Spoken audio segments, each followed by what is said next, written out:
तो हेलो दोस्तों, मैं राजू आपका स्वागत करता हूं अगले वीडियो में। तो आइए टेस्ट नंबर 9 का ही जो साइंस का भाग है उसका डिस्कशन कर लिया जाए। तो इसमें सबसे फर्स्ट क्वेश्चन है, टोटल 17 क्वेश्चन के आसपास में है।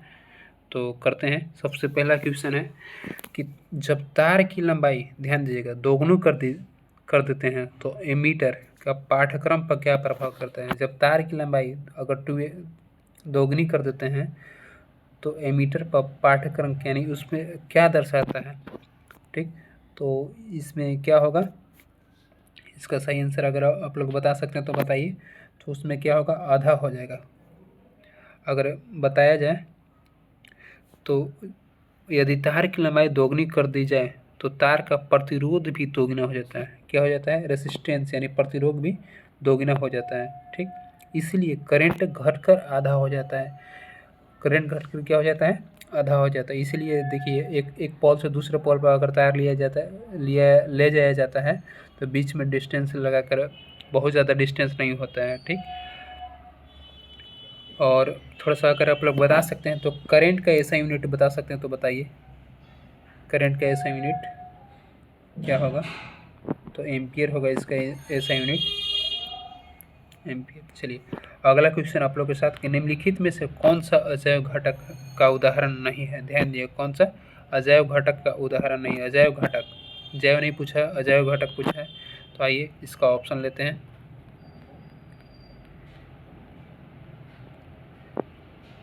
शायद आप लोग को याद हो कि कौन सा पूछना है, तो यहाँ पर हम लिख भी देते हैं अजैव घटक।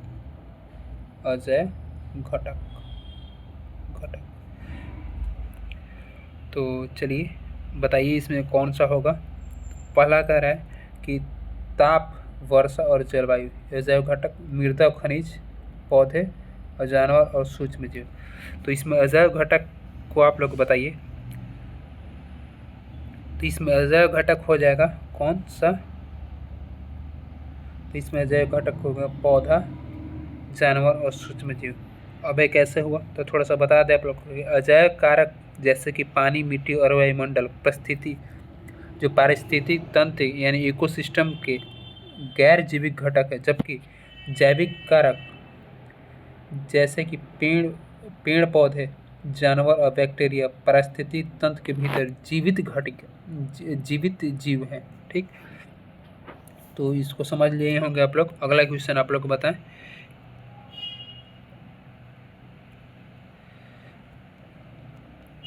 देखिए 75 है कि यदि किसी तार में प्रवाहित विद्युत धारा के परिणाम में वृद्धि हो तो किसी बिंदु पर उत्पन्न चुंबकीय क्षेत्र प्रभाव पर क्या प्रभाव पड़ेगा। तो इसका सही आंसर होगा बढ़ेगा। यदि तांबे की तार में प्रवाहित विद्युत धारा के परिमाण को परिवर्तित करते तो किसी बिंदु पर, दिए गए बिंदु पर द्विसूचक के पीछे पर प्रभाव पड़ता है। ठीक, अगला क्वेश्चन आप लोग को इसमें एक्सप्लेन थोड़ा सा करेंगे, ज़्यादा नहीं करेंगे क्योंकि लेंदी हो जाएगा, समझने में आप लोग को प्रॉब्लम हो सकता है।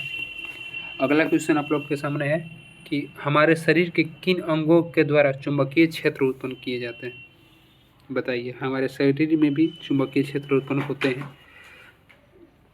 एक यंत्र का नाम आप लोग सुने होंगे, जब हम लोग बीमार पड़ते हैं तो उस यंत्र के माध्यम से पूरे शरीर का स्कैनिंग होता है। उस यंत्र के नाम बता सकते हैं तो बताइए। तो उस यंत्र का नाम है MRI। इसका अगर फुल फॉर्म बताए तो मैग्नेटिक रेजोनेंस इमेजिंग होता है। ठीक, तो इसमें इसका सही आंसर हो जाएगा सी। सी मतलब कौन कौन सा हो गया, मस्तिष्क और हृदय। चलिए अगला क्वेश्चन आप लोग के सामने कि अणुचुंबकीय पदार्थ कौन से हैं। अणुचुंबकीय पदार्थ, ध्यान दीजिएगा, अणुचुंबकीय पदार्थ कौन कौन से हैं और चुंबकीय पदार्थ कौन कौन से हैं। अगर कमेंट में बता सकते हैं तो बताइए। अणुचुंबकीय पदार्थ में हो जाएंगे कौन कौन से, तो एल्युमिनियम और सोडियम, इसमें दो होगा। तो इसका सही आंसर क्या होगा, डी होगा सही आंसर। और लौह चुंबकीय में हो जाएगा कौन कौन से, तो लोहा हो जाएगा, निकेल हो जाएगा, कोबाल्ट हो जाएगा। चलिए अगला क्वेश्चन आप लोगों के सामने कि सही कथन का चयन करें। पादप कोशिकाओं में, ध्यान दीजिएगा, कि पादप कोशिकाओं में, क्वेश्चन अभी आप लोग को साफ दिख रहा होगा कि पादप कोशिकाओं में प्लाज्मा झिल्ली के अतिरिक्त कोशिका भित्ति होता है। जो प्लांट एनिमल होता है, जो प्लांट सेल होता है, उसमें प्लाज्मा झिल्ली भी होता है और कोशिका भित्ति भी होता है, यानी सेल वाल भी होता है। ठीक, अगला कह रहा है दूसरा का कथन कि पहला पादप कोशिकाओं में जो कोशिका भित्ति होती है वो किससे बनी होती है, तो सेलुलोज की होती है।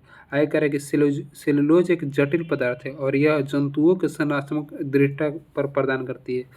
क्या सेलुलोज जंतुओं में मिलते हैं? तो इसका सही आंसर हो जाएगा 1 और 2।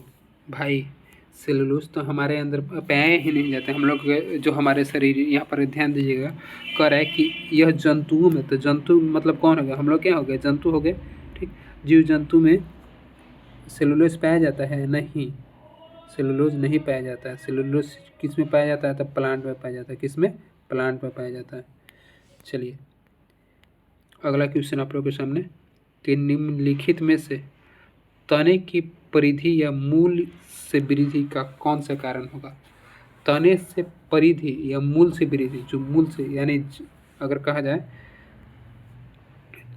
तो अगर ये रूट हो गए तो बताइए नीचे से ऊपर वृद्धि होगा तो कौन सी वृद्धि कहेंगे? शीर्ष परम वृद्धि, पार्श्व विभक्तियों वृद्धि, अस्थायी ऊतक, एक से अधिक, इनमें से कोई नहीं। तो बताइए इसका सही उत्तर क्या होगा? तो इसका सही उत्तर होगा पार्श्व विभक्ति वृद्धि। अगर आप लोग थोड़ा सा इसको एक्सप्लेन कर दिया जाए तो पार्श्व विभक्ति वृद्धि क्या होता है कि तने की परिधि, जो तनों से जड़ों की ओर वृद्धि होती है, जो क्या होते हैं, तनों से जड़ों की ओर वृद्धि होती है। चलिए अगला क्वेश्चन आप लोग के सामने, सही इनमें से सही कथन का चूज करना है। तो पहले कथन पढ़ लीजिए, उसके बाद ऑप्शन आप लोग को देते हैं। तंत्रिका ऊतक की कोशिकाएं बहुत शीघ्र उत्तेजित हो जाती हैं। सही बात है भाई। मस्तिष्क का सिर्फ यानी और तंत्रिकाओं सभी तंत्रिका ऊतक की बनी होती है। तंत्रिका ऊतक की कोशिकाओं को तंत्रिका कोशिका या न्यूरॉन्स कहा जाता है। तो बताइए इसका ऑप्शन है आप लोगों के सामने। अगर पूरा क्वेश्चन आप लोग सामने कर दें तो ए और 3, ए और 2, 1 2 3। तो इसका सही आंसर हो जाएगा सी 1 2 3। सारे के सारे सही है। सही बात है भाई कि तंत्रिका कोशिका हमारे बहुत ज़्यादा उत्तेजित हो जाते हैं। अगर जैसे आप लोग को थोड़ा सा एग्जांपल बताएं कि अगर कोई नशेड़ी होगा जो दारू पीता है, उसके थोड़ा ही आधा घंटा या 15 मिनट में उसको दारू चढ़ जाता है। ठीक, अगर मस्तिष्क मेरुरज्जु या तंत्रिका, सभी तंत्रिका भाग किसका भाग है, तो तंत्रिका ऊतक से बनी होते हैं। ठीक, तंत्रिका ऊतक की कोशिकाओं को तंत्रिका कोशिका या न्यूरॉन्स कहा जाता है। सही बात है भाई। चलिए आगे, अग्नाशय ग्रंथि से निकलने वाली, ध्यान दीजिएगा, निकलने वाली एंजाइम कौन कौन सा है? ऑप्शन है ट्रिप्सिन, पेप्सिन, लाइपेज, एमिलेज। थोड़ा सा ये भी बताइए कि अग्नाशय से निकलने वाली कौन सी है, इसकी कार्य क्या है? तो इसका सही आंसर हो जाएगा ए 1 और 3, ट्रिप्सिन और लाइपेज। तो इसको थोड़ा सा अगर बता दे तो एक ऐसा एंजाइम है ट्रिप्सिन और लाइपेज, पाचक एंजाइम है। कौन सा है? पाचक एंजाइम है। ठीक, अच्छा लाइपेज का काम क्या है? तो लाइपेज अग्नाशय, आंत, पेट और वसा में ऊतकों से स्रावित होती है। ठीक, ऊतकों के द्वारा स्रावित होता है। ठीक, इसका मुख्य कार्य क्या है? तो मुख्य कार्य है कि फैटी एसिड और ग्लिसरॉल को तोड़ना। ठीक, और इसमें देखिए एमाइलेज का काम क्या होता है? एमाइलेज कहाँ से, एक और अगर आप लोग को बता दें तो एक और है जो एमाइलेज, ये कहाँ से स्रावित होता है? तो लार और अग्नाशय से स्रावित होता है। चलिए अगला क्वेश्चन आप लोग पेश किए, हमारे शरीर में उपस्थित कौन से कारक जैव उत्प्रेरक के रूप में कार्य करते हैं? जैव उत्प्रेरक, ध्यान दीजिएगा, जैव उत्प्रेरक के रूप में काम करते हैं हार्मोन, एंजाइम, वसा। तो इसका सही आंसर हो जाएगा एंजाइम। अगर थोड़ा सा बता दें तो एंजाइम जैविक जीवों में जैव रासायनिक प्रतिक्रियाओं को गति देते हैं, बिना रासायनिक प्रतिक्रियाओं में उपयोग किए या बदले। एंजाइम एक बहुत बड़ा प्रोटीन या एक से अधिक अमीनो अम्ल से बनता है। चलिए अगला क्वेश्चन आप लोग के सामने कि ये एक्सप्लेन की जरूरत नहीं है कि पृथ्वी पर जीवित मुख्यतः कार्बन आधारित अणुओं पर निर्भर हैं। विषाणु के अंदर आणविक गति बहुत तीव्र गति से होता है। तो इसको स्क्रीनशॉट लेकर आप लोग रख सकते हैं और इसका आंसर बता सकते हैं। तो इसमें सिर्फ एक क्वेश्चन सही, एक होगा सही, जो केवल 1 होगा सही। चलिए इसको सिर्फ आंसर ही बताते हैं, इसमें कोई एक्सप्लेन करने की जरूरत नहीं है। अगला क्वेश्चन है कि हाइड्रा और प्लेनेरिया जैसे सरल प्राणियों को यदि कई टुकड़ों में काट दिया जाए तो प्रत्येक टुकड़े विकसित होकर पूर्ण निर्माण कर लेते हैं। इसमें क्या होगा, विखंडित हो गए, खंडित हो गए, पुनरुत्थान होंगे। तो इसका सही आंसर होगा पुनरुत्थान।